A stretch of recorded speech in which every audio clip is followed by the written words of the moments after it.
Good. Hello and welcome to the 46th installment of Kalam Digest, Kalam Podcast's news summary. I'm joined by my eminent colleague and friend. Welcome to the show, Sam Carl Samre. Thank you. How are you doing, Edgar? I'm doing pretty good. The sun is shining, and Yeah. traveling to Egypt in a week. It's gonna be nice. Wow, really? You haven't Yes, told me. yes. I'm gonna spend some time there, Jealous. do some writing from Egypt, from Cairo, and maybe some reporting. We'll see. How you Might doing? finally get around to finishing our article on the new administrative Yeah, capital. yeah. That would be nice. That would be good. 3 years in the making or something. Exactly. How you doing, Sam? Well, I'm good, thank you. Yeah, it's sunny but cold. I Sunny and noticed this cold. morning when I walked my child to the creche. So today's the 18th of March. It's a Wednesday. Last night, Ali Larijani, the Iranian top security official, one could say, top kind of regime official, really. He was killed in an airstrike, in an Israeli airstrike. It's claimed by Israel. It's still not been confirmed by Iran, but I think we can more or less consider this a done deal. We're going to talk about that. We're going to talk about Syria. We're going to talk about the price of oil and the impacts on the global economy. And we are going to, talk about as well. What we're also going to talk about is or I'm going to mention as well a little later in the show, the kind of very tough impact on Israeli society that the Iranian missile barrages are beginning to have.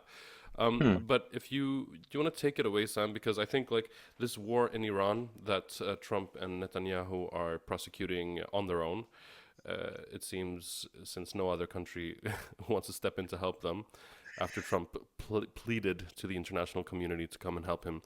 Uh, and the reason for that, and what I'm getting to, is that this war has become kind of a war over the Strait of Hormuz. And amazingly, the only kind of flaw in Pete Hegseth's brilliant plan, Pete Hegseth being the Minister of War, crazy thing to say in the US, the only flaw in his otherwise flawless plan was basic research. They did not expect the Iranians to close the Strait of Hormuz, and they did not expect the Iranians to keep it closed.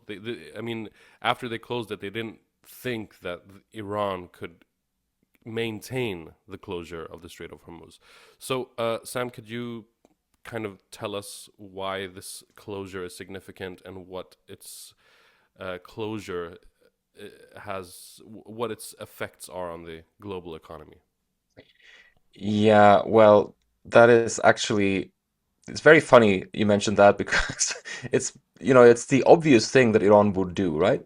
It's what you would expect for, except for shooting, attacking Israel with missiles, they would close down oil shipping. That's what everyone Yeah, expected them to do.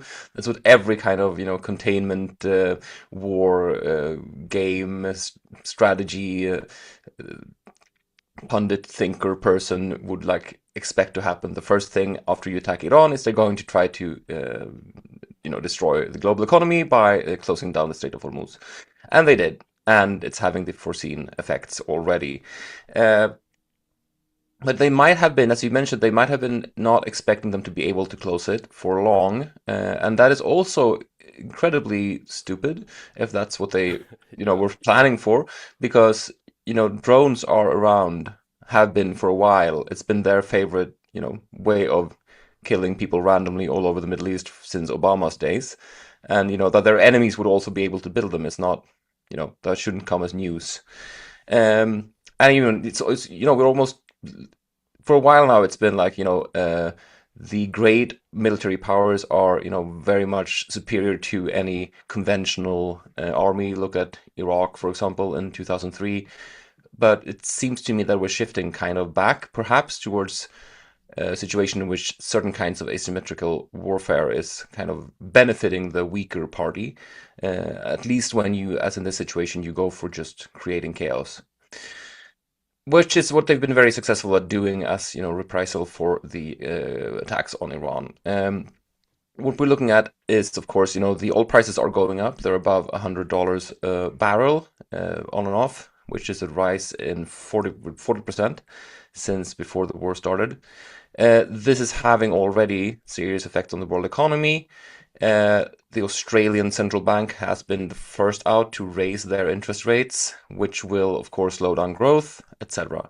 What is really critical about oil shocks of this kind is that they risk or they tend to lead to so-called stagflation, which is a situation where inflation is going up, prices are going up, and growth is slowing down at the same time.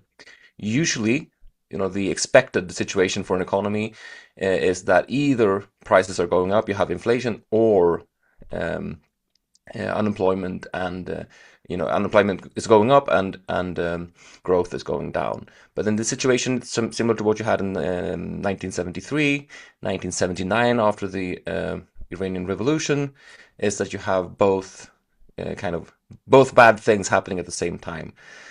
So it puts central banks in a really difficult position because they have to raise interest rates to slow down inflation. They also want to keep interest rates low to keep growth going.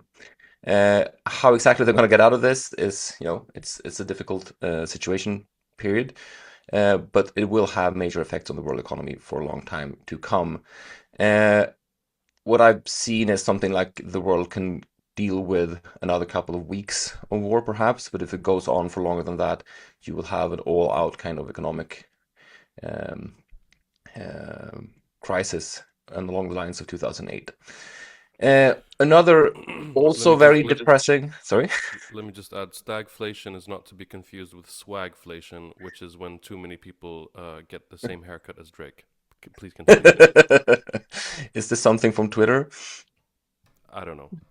The other, even more perhaps depressing and difficult situation is that what people don't know perhaps is that fertilizer is also something that is very much produced in the Gulf region, so that half of the world's production of nitrogen fertilizer comes from the Gulf states, This is meaning fascinating. that I had no idea. That's crazy. yeah, it's Chicken because feed it's comes connected from. to oil production basically, but yeah, it's unknown to most people, and it's also Definitely kind of an unknown to unknown Trump. resource. If we didn't know it, he didn't know it Yeah, either. that's for certain. Perhaps also to Hegseth. Um, He looks like fertilizer. I'll just yeah, say. well, uh, so the thing with that is, of course, that means that we will have a food crisis happening somewhere along the line. Same estimates have been put out there. The world can deal with another 2 weeks or something like that of, of no fertilizer being shipped from the Gulf region. The problem is also that, food takes time to grow, so that, you need the fertilizer now for there to be enough food come winter in the fall. We all know what happens when food prices go up drastically. It happened for the Arab region. It happened last time around 2010. It was, there were a lot of political and economic reasons behind it, of course, but it's generally agreed that the Arab Spring uprisings came very much about Right. because food prices, specifically bread prices, were drastically up, making everyone who was already really, really poor even much poorer. Yeah. So we might see kind of feedback loops from these events happening, 6 months from now. Yeah. I think we're definitely going to see feedback loops, and this. I mean, it's we're. I just want to like reflect on something. Our generation, kind of millennials and younger, we're like just every year there's like another generation unique generational event that like happens and ruins our economy and our like prospects for the future. Everything is like very bleak, and it's just like there's COVID, and then there's October 7, and then there's the wars, and then there's like this war. It's just like a lot, okay? And if you find yourself depressed, and dear Kalam podcast listener, or if you find yourself, unsure about the future, if you find yourself frustrated and desperate, uh, it's okay, because We are as you should well. be. Yeah, we are as well. This is a state of despair. Yeah. Okay, moving on. Last night, Israel claimed that it had killed Ali Larijani. Ali Larijani being the kind of top security official in the Islamic Republic. He held various positions in the Iranian regime during his very long career. He was kind of a very close confidant to the late Ali Khamenei, the former supreme leader who was killed.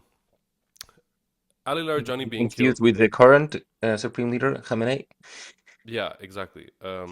And so Larijani being killed, along with several other, regime officials, is perhaps not surprising that they would do. But I think him specifically is perhaps the biggest blow to the Iranian regime and to the Islamic Republic. But the thing is, many experts are saying that the person who replaces him, because there will be a person who replaces him, is likely it's very possible that that person will be even more hardline.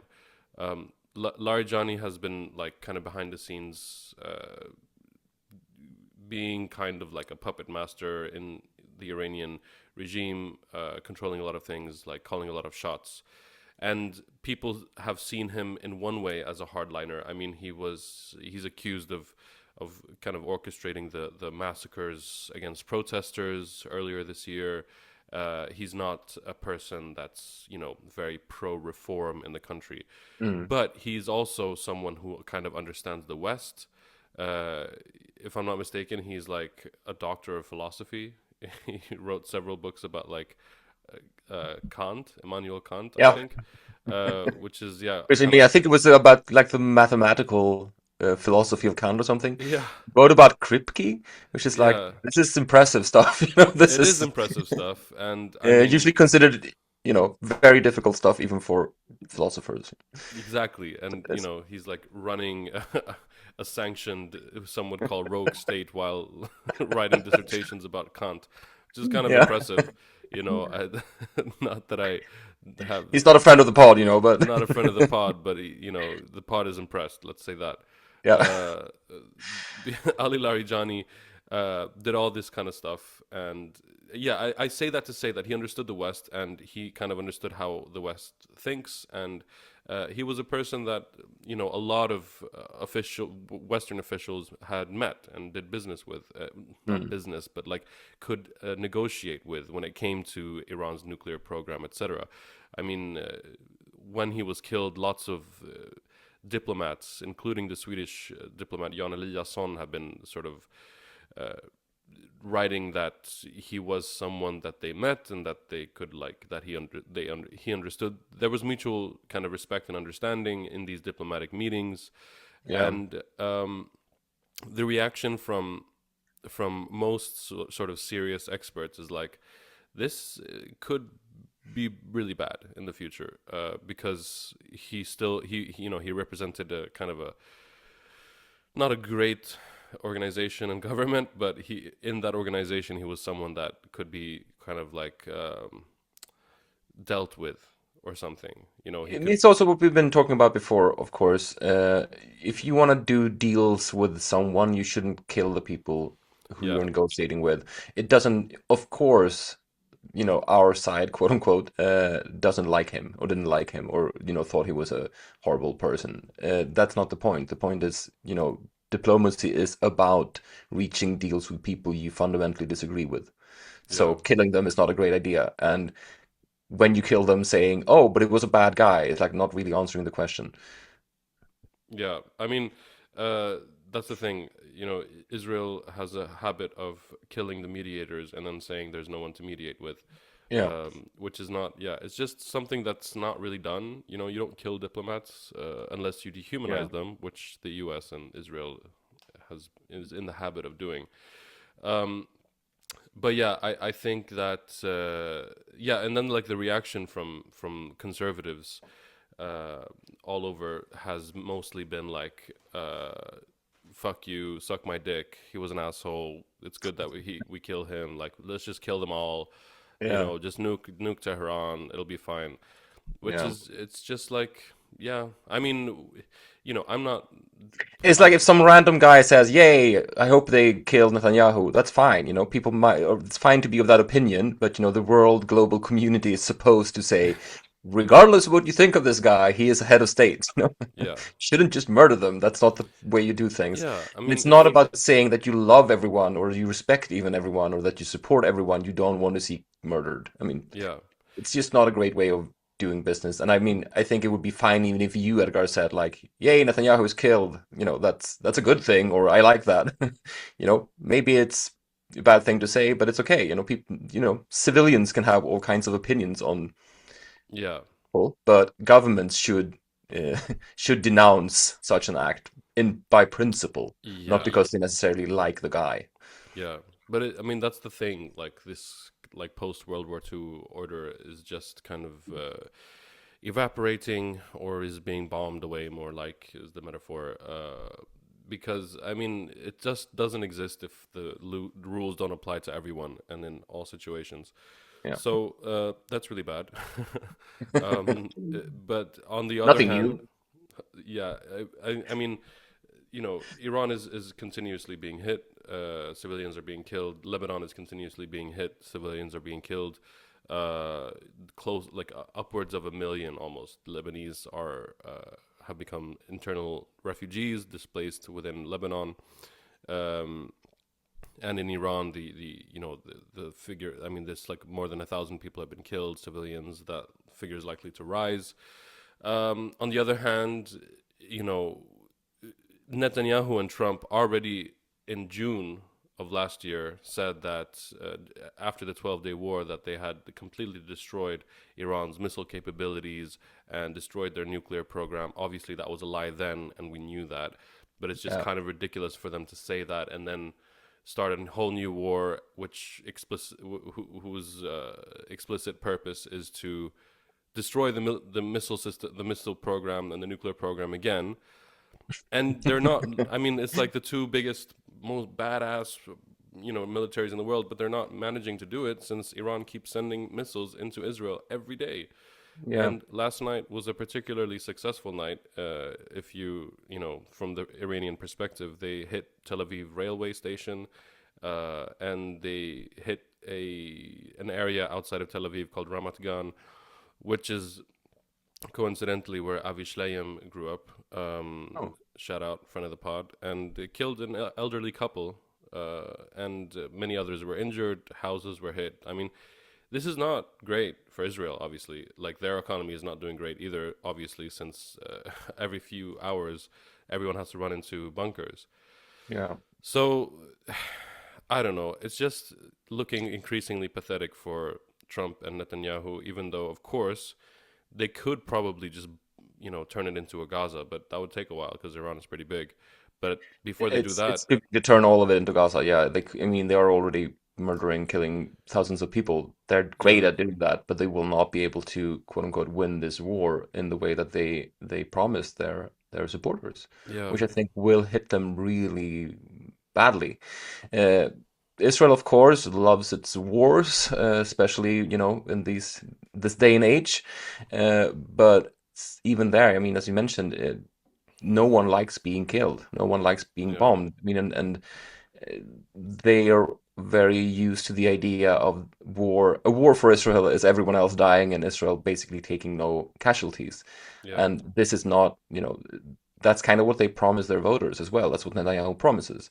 And that's why, why October 7th was such a shock. And that's why these kind of missile attacks, even though, I think it's totally, in total, it's like 17 killed or something, yeah, and a couple of hundreds injured. I mean, that's nothing compared to Iran, but it's a shock. It's a crisis for Israeli society because this is not supposed to happen. It's supposed to be the other people dying. Um, and I think Netanyahu will run into a very difficult situation if he doesn't get out yeah, of this in a way that looks good for him. And with Trump specifically, I mean, his opinion polls or polling has not gone up. Usually in the US, as in most other countries, when there's a war, regardless of what you think about it, you kind of rally behind the flag and you support the president. That has not happened at all during this war, which is kind of yeah, weird. I mean, I'm surprised. I'm actually surprised that didn't happen. And you also have serious fracturings going on inside the MAGA alliance between people who are Yeah, anti-war. I'm not saying we elected you on the promise of no more wars, and specifically, of course, no more forever wars in the Middle East, which yeah. is what this is turning out to be. And it's not looking great. I mean, he has serious issues, not just with the left, quote unquote, being against him, but with parts of his own alliance being against him. Yeah, I mean, there's a reason people manufacture consent. Like, Yeah, there, I mean, before the Iraq War in 2003, the Bush administration spent like millions of dollars and around 1 year trying to mm, convince the American people that this was the way to go. And it met with a huge amount of resistance. But I think if they had just like launched the war without manufacturing consent, I don't think Bush would have lasted a second term at all. no, But that's what Trump did. He just unilaterally did this yeah, without asking anyone else if this is a good idea, which makes it all the more pathetic that he's now like asking NATO countries to come help him after he after he yeah, threatened to invade Greenland. Or just take Greenland, and he basically called all European countries and NATO countries a bunch of pussies repeatedly. He now wants their help, and it's so funny that everyone's just like, no, no. we're not gonna, we're not gonna do it. I know, I love it. It's like, even fucking Keir Starmer is like, yeah, no, I don't Yeah, think this is a nope. great idea. This is the guy who's like, literally licking his boots as soon as he comes to the Yeah, UK, and it's like, but I mean, yeah, I would very much like to help you kill everyone, but I don't think I would actually be alive by next week if I dragged us into exactly. this shit. And that's, I mean, okay, here we go. This is like why democracy is a good thing, because like Keir It Starmer is. also has access to polling, and even the Yes. conservatives, the Tories and Reform UK, for example, they were both of them tried to like take positions against the government in opposition. In the beginning, they were like, "How dare Starmer didn't send the Dragon, this like aircraft carrier? He didn't send it, and Yeah. we should help them, and we should free the Iranians." Blah blah. 2 days later, they realized that this is like extremely unpopular, and they just walked it all Yeah. back. They just, There's oh not a no, I didn't single say that. voter I in the never said UK who that. wants another Iraq war. I mean, No, that's like, why the it's the fuck least would they popular want position that? of all. Why Yeah. would why would a British voter Yeah. want to like want their prices to go up? It's a cost of living crisis already. Why would they want Yeah. to pay money so that to help like a country all the way over there allegedly to free the Iranian people? It's just like it's just Yeah. so out of scope of what it matters to ordinary people. It's Yeah. insane. Yes.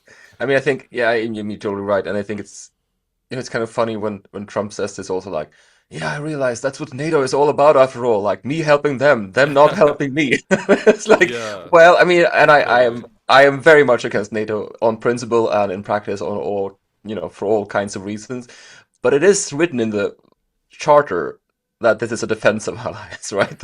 Yeah, I literally. mean, they always break that. They always do weird shit anyway. But it's not like the him saying like, "Oh, this is what NATO's all about." Like me defending them if they're attacked, but them not helping me attack Iran. Like, yes, that is literally what NATO is about. That's Exactly. the point. That's how it's That's supposed to literally the be, right? point. Yeah. Okay, then of course historically NATO has gotten involved in all weird things, but it's you're getting it absolutely right.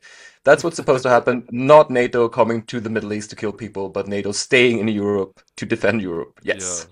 And we're gonna let's move on, but I just want to also mention like such a funny thing that the German defense minister said. He was Yeah. like, we're not going to join this war on for so many reasons, like all the principles that we just laid out. But he's also like, but I mean, he's like, but other than that, what are a few German frigates going to do that the mighty U.S. Navy can't do? Like, what does he expect us to Yeah. do? Even if we would join this war, like, Yes. what is the rest of the world gonna do that the U.S. can't? It's just like, what do you mean? Trump is just like, Yeah. oh, I can't do it. I guess someone else can do it. No, you've just spent like 10 years saying that Europe doesn't spend money on its military. Yeah. That's kind of true. But so, what military do you think exists? Yeah. There's nothing. You are the whole thing. Like, there's nothing Yeah. other than you. Yeah, I mean, and it's Um, also just a basic thing. It was really he phrased it really funny in a really funny way, and just, I mean, he was also basically pointing out that, okay, so you got yourself into a war that you don't think you can win anymore. That's too bad. I mean, that's Yeah, what he said, exactly. right? Yeah. If you can't do it, we can't do it. So, fix this Fucking thing. tough shit. Okay. Yeah. And talking So about that, I mean, I just want to get back to one last thing about, Western reactions, let's say. yeah, Joe Kent, did you see this? I did see that. Yeah. Yeah, the top US counterterrorism guy, um, quit in opposition to the war. I mean, he's a heavy player in the Trump administration, and he's a former friend of the Proud Boys, etc. So this is not a left wing, peacenik. This is a guy who loves his wars, and he's been on several tours in the Middle East himself. His wife was killed in an ISIS bombing attack in 2019, etc. He's very much involved in wars and he likes them. I think what's really fascinating about the thing is that he pointed out this basic thing, that is, we got ourselves into this war for no reason at all. Iran was not a threat to us, and Yeah. we knew that. And I mean that coming from inside the war room is important, I think, because he says basically, we all know this. I was there. We knew this was not an issue. We could Mm. just have, not done this. So that's an important thing.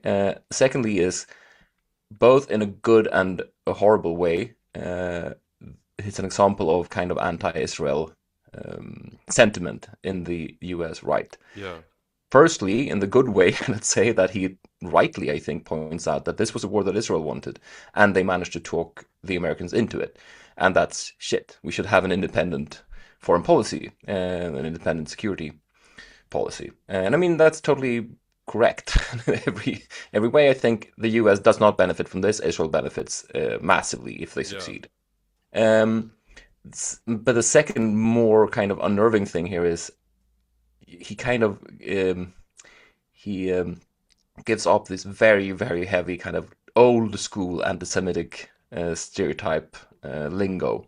He describes all these wars in the Middle East as like uh, Israel brought them about. They kind of dragged us into it. They set it up.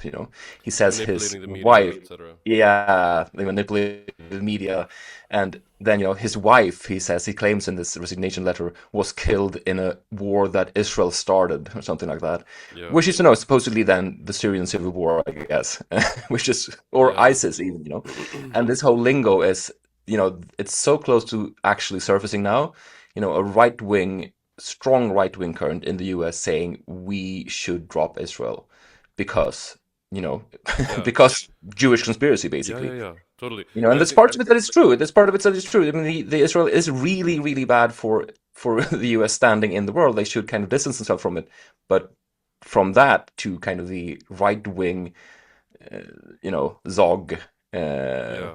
lingo, it's, I mean, like horrible. on paper, it's not necessarily like if someone else had said it, it might not have come across as anti-Semitic. But like, just look at him. Yeah. He looks like a fucking Nazi, bro. Like, I swear Yeah. to God, I mean, he is a fucking Nazi, bro. yeah, That's what like he is, right? that's the thing. Like these guys, like fucking Tucker Carlson's stupid bow tie, is like Yeah. that's like the American South Nazi bow tie. You know what I mean? Yeah. Um, Are you calling bow ties Nazi? yes. I think you're right. Yeah. Okay. So let's move on. That is an interesting point. We'll see what happens with Joe Kent.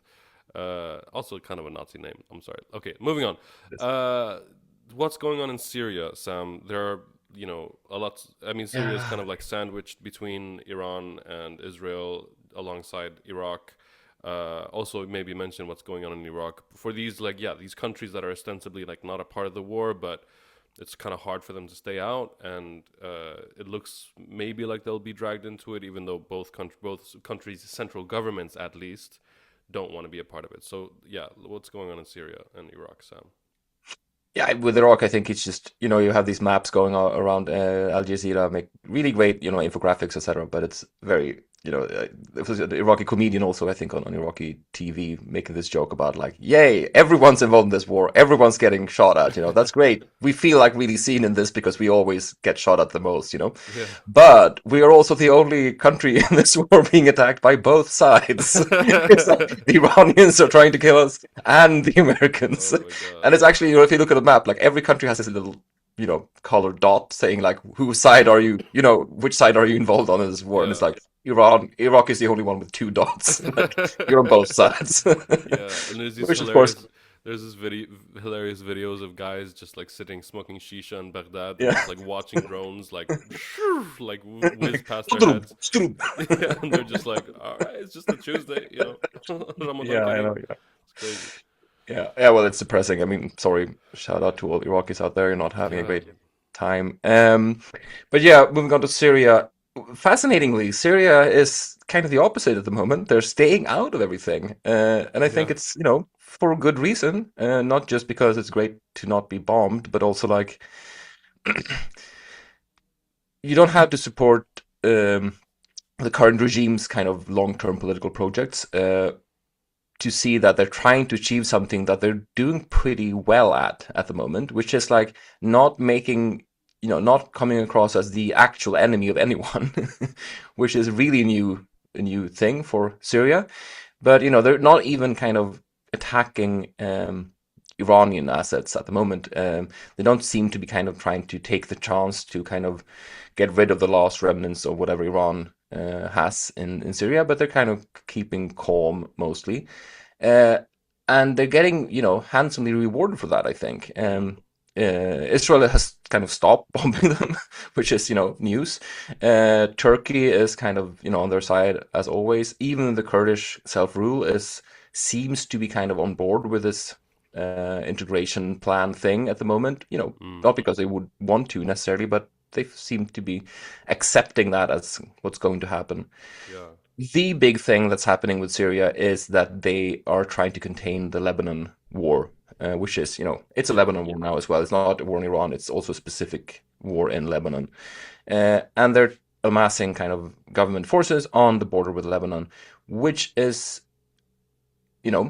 important for them if they want to keep that war contained inside Lebanon, not spilling over, but also really difficult because that border is both a traditional border between two countries, but it's also a borderland with certain sectarian tensions, certain groups who are a lot of it Shia, who are used to kind of moving back and forth, which is what Hezbollah historically has used, to its benefit. But trying to actually keep that border closed is difficult, and that's what they're trying to do. But it's not certain that they will manage to do that. What they have not been doing, on the other hand, is what the U.S., according to I think very credible sources, has asked them to do, which is go into Lebanon, specifically the Bekaa Valley, and attack Hezbollah in Lebanon. They have stayed out of that as well, which is, I think, again, they could have taken this chance to be like, yay, everyone will accept us going into Lebanon to kill off kind of Assad's last um, allies. And they have yeah, not done so yeah. so far. We'll have to see. We will indeed. Thank you for that summary, Sam, and thank you for joining me today on Wednesday, the 18th of March. You might be hearing this on the 19th, at which time you might be not hearing it all at all because we might be, in a cave somewhere after nuclear radiation hit us. But if that, barring that event, Barring a nuclear holocaust, barring a nuclear you will be holocaust, hearing more from us. you will be hearing more from us. Thank you for that, Sam, and we're signing off. Thank you. Bye.